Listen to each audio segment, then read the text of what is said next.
Good afternoon. Welcome to the Midday Mull for Saturday, the 24th of October.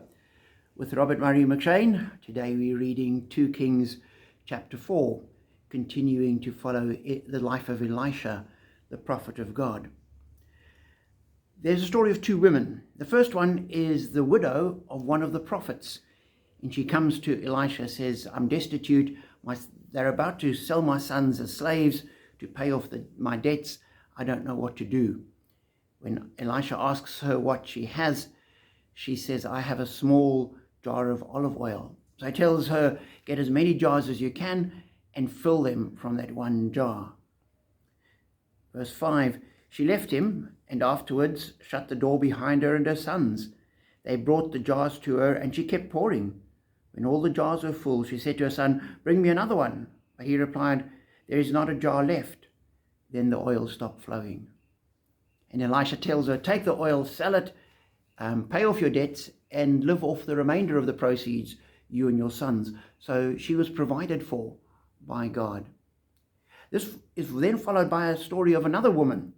One day, Elisha went to Shunem, and a well-to-do woman was there who urged him to stay for a meal. And she ended up providing accommodation for Elisha, and whenever he went past, he stayed there. And he asks, what can he do for her?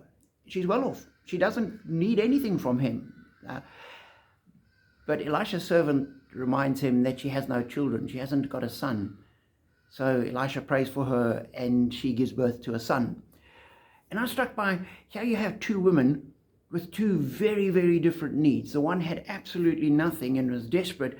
The other was ostensibly well off, had everything she needed, but there was a lack in her life. And God provided for both of them. He didn't give them exactly the same thing. He didn't treat them in the same way. As you read the stories, it plays out in completely different ways.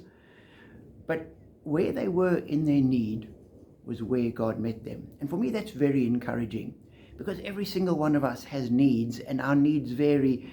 And not only do they vary from person to person, but my needs today are very different from what they were 10 years ago. And they will be different again in 5 years' time. And God is big enough to meet every one of our needs in the way that is best for us. And what is required of us is, with the widow, to obey God. When he tells us to do something, we do it, and he often uses that obedience to provide for us. And where we have been provided for, as with the other woman, we live generously and look after God's people where we can, as she did with Elisha, because that also makes a difference. So know that God meets your needs, will guide you and help you to minister to the needs of others. As you do that, you will be blessed.